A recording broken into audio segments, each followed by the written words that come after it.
बिस्मिल्लाहिर्रहमानिर्रहीम। हर इंसान का हकीकी खालिक, हकीकी मालिक, हकीकी राज़िक सिर्फ़ अल्लाह ताला की ज़ात है। इस बात का कामिल यकीन दिल में उतारने की ज़रूरत है। यकीन कैसे आएगा? कुरान पढ़ने से, कुरान सुनने से, कुरान समझने से, अल्लाह के नबी सल्लल्लाहु अलैहि वसल्लम की बातें पढ़ने से, सुनने से। जितना आप अपने इल्म को बढ़ाएंगे उतना आपको दीन के कामों का शौक़ पैदा होगा, दीन के कामों की तौफ़ीक मिलेगी। जैसे दुनिया के एतबार से हम अपने इल्म को बढ़ाने की कोशिश करते हैं, क्योंकि दुनिया के एतबार से फ़ायदा भी होता है और दुनिया के एतबार से आसानी होती है। हर चीज़ के अलग अलग कोर्सेज़ हैं, डिप्लोमा हैं, उनको हम हासिल करते हैं, फिर आगे हमारे लिए आसानी होती है, हमें जॉब मिल जाती है।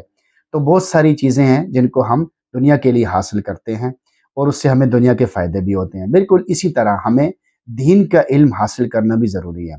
अल्लाह को पहचानना बहुत ज़रूरी है कि अल्लाह कौन है, अल्लाह हमारे खालिक हैं, मालिक हैं, राज़िक हैं। इस बात को भी पहचानना, फिर ये भी सोचना कि अल्लाह को कौन से लोग पसंद हैं, वो कौन से लोग हैं जिनसे अल्लाह मोहब्बत करते हैं, वो कौन से लोग हैं जिनको अल्लाह पसंद करते हैं, उनको भी मालूम करना ज़रूरी है। उसमें बहुत सारी बातें हमें अपने सामने रखनी चाहिए। पहले नंबर पे है कि मायूस कभी भी ना हो। आप मायूसी को अपने पास भी ना आने दें। अक्सर इंसान अपने गुनाहों, नाफरमानियों, मसाइल की वजह से, दुआएं कबूल ना होने की वजह से परेशान हो जाते हैं। हत्ता कि अल्लाह ताला के बारे में भी बदगुमानियां शुरू कर देते हैं। हालांकि ऐसा गलतफहमी, कम समझी और अल्लाह ताला की अजमत और शान ना समझने की वजह से होता है। अगर अल्लाह ताला की शदीद मोहब्बत हो तो इंसान मायूसियों को सोच भी नहीं सकता। अगर इंसान इस हकीकत को भी हमेशा मद्देनजर रखे कि अल्लाह ताला हर वक्त मुझे आजमा रहे हैं, तो कभी भी मायूस ना हो। अहसिबन नास अन युतरकू अन यकूलू आमन्ना व हुम ला युफ्तनून। क्या लोग सोचते हैं कि सिर्फ ये कहने से हम ईमान ले आए हैं छोड़ दिए जाएंगे और इनकी आजमाइश नहीं होगी? अल्लाह ताला इंसानों को हर वक्त आजमाते भी हैं और रुजू इल्लाह करने वालों को कमाल शफकत से पुरसुकून रखते हैं। इसलिए हर वक्त रुजू इल्लाह करना ज़रूरी है। इसके लिए हर वक्त बार बार दुआएं करते रहना चाहिए। मकसद ज़िंदगी को पूरा न करने की वजह से मायूसी। अक्सर लोग अपने मकसद ज़िंदगी को भूल जाते हैं, जिसकी वजह से परेशान हो जाते हैं और मायूसी का शिकार हो जाते हैं। अगर ज़रूरियात ज़िंदगी को कम कर दिया जाए और ज़्यादा से ज़्यादा वक्त अल्लाह की याद में गुजारा जाए, जो कि हर इंसान का मकसद ज़िंदगी है, तो इंसान कभी भी मायूस ना हो। इसीलिए कहा गया है कि हर किस्म की मायूसी कुफर की तरह होती है। बुतों से तुझको उम्मीदें, खुदा से न उम्मीदी, मुझे बता तो सही और काफरी क्या है। अमल, जुबान और सोच की नाशुक्री की वजह से मायूसी। अगर इंसान अपने ऊपर बरसने वाली नेमतों को सोच ले तो इंसान कभी भी अल्लाह की ज़ात से मायूस ना हो। जब इंसान अपनी सोच से नाशुक्री करता है, कभी अपनी ज़ुबान से नाशुक्री और शिकवे के कलमात निकालता है, कभी आमाल ऐसे करता है जो नाशुक्री के ज़ुमरे में आते हैं, तो फिर शैतान इंसान में मायूसी पैदा कर देता है, क्योंकि शैतान खुद अल्लाह ताला से मायूस हो चुका है, इसलिए वो दूसरों को भी मायूस करता है। उसका नाम तो इबलीस ही ऐसा है जिसका माने है रहमत से मायूस। इंसानों का शिकवा और मायूसी। अल्लामा इकबाल रहमतुल्लाह अलैह ने भी शिकवा में मायूस इंसानों और नाशुक्री करने वाले इंसानों की दिल की बातों को बयान किया है।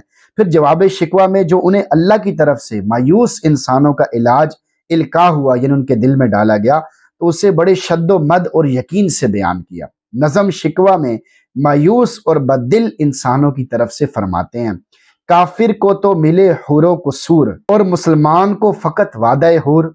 इसका जवाब उन्हें जो अल्लाह ताला की तरफ से इल्हाम हुआ तो फरमाया, तुम में कोई हूरों का चाहने वाला ही नहीं, जलवे तूर तो मौजूद है, मूसा ही नहीं। मुसलमानों के शिकवे और शुकूक शुबात। एक जगह नज़म शिकवा में मुसलमानों के ख्यालात, एहसासात और शिकवा शिकायत को बयान करते हुए फरमाते हैं, तेरे काबे को जबीनों से बसाया हमने, तेरे कुरान को सीनों से लगाया हमने, फिर भी हमसे ये गिला है कि वफादार नहीं, हम वफादार नहीं, तू भी तो दिलदार नहीं।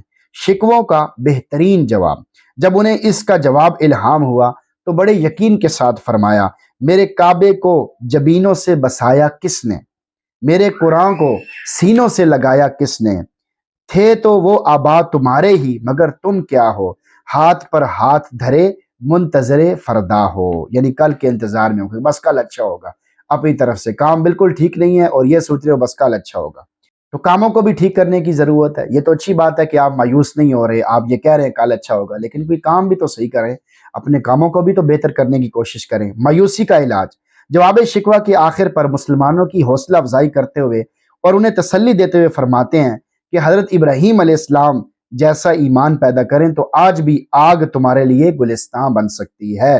زمانے میں حق اور سچ کی کشتی کا مسلمان سہارا ہیں، ظلمت کی رات میں مسلمان دھندلے سے ستارے کی طرح ہیں۔